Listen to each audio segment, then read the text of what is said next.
फटक सर, सभा होती आहे, विधानसभेचा एक प्रकारे माहोल या ठिकाणी बनलेला आहे आणि त्यात एकनाथ शिंदेंची सभा.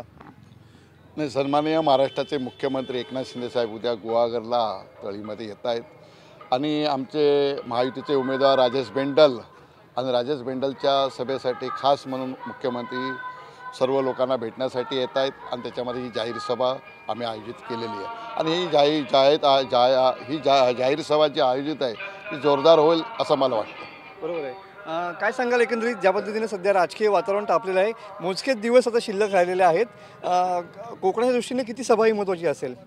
कोकणाच्या दृष्टीने मला वाटतं कोकणामध्ये दापोलीच्या नंतर इथेच पहिली सभा होते, दुसरी सभा होते आणि याच्यानंतर ते सावंतवाडीला जात आहेत. पण ही सभा महत्त्वाची आमच्या या गुहागर विधानसभेमध्ये आणि याच्यामध्ये सन्माननीय मुख्यमंत्री मला वाटतं पहिल्यांदाच येत आहेत इतिहास या गुहागरमध्ये येत असताना आणि आपला महायुतीचा उमेदवार आहे आणि युतीच्या उमेदवाराच्या माध्यमातून इथे वातावरण खरोखरच महायुतीचं सुंदर आहे. 2 वर्षामध्ये मुख्यमंत्री साहेबांनी आणि महायुतीच्या नेत्यांनी जी कामं केली आहेत त्या कामाच्या माध्यमातून लोक खुश आहेत. भास्कर असं म्हणाले होते की एकनाथ शिंदेने याची सभा घेऊन दाखवावीच, काय उत्तर असेल याला?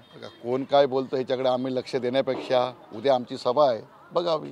बरोबर. काय सांगाल एकंदरीत म्हणजे उद्धव ठाकरे सेनेचे सुद्धा अनेक नेते जे आहेत, पक्षप्रमुख स्वतः कोकणात उतरले होते, आदित्यजींची पण काल सभा या ठिकाणी झाली. बघा, राजकारणात इलेक्शन आलं का सर्वच नेते सगळ्या आपापल्या पक्षाची बाजू मांडत असतात, भाषणं होत असतात, नेते येत असतात, ह्या सगळ्या गोष्टीच्या येतं. पण ज्या माध्यमातून महाराष्ट्राचे मुख्यमंत्री येत आहेत आणि मुख्यमंत्र्यांनी ज्या योजना ज्या महाराष्ट्रामध्ये 2 वर्षामध्ये ज्या योजना आणल्या त्या माध्यमातून लोकांमध्ये आम्ही जातो आहे, गावागावामध्ये जातो आहे.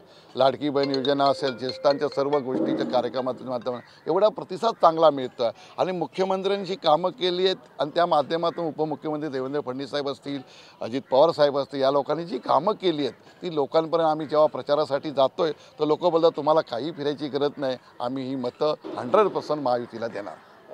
गुहागरमध्ये मुख्यमंत्र्यांची सभा गेम चेंजर ठरेल.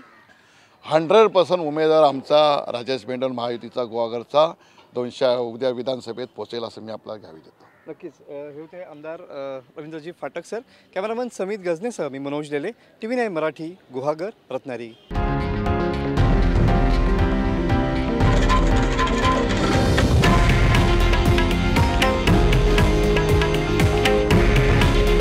हे आहे देशातील नंबर 1 न्यूज नेटवर्क आणि आपण पाहत आहात TV9 मराठी.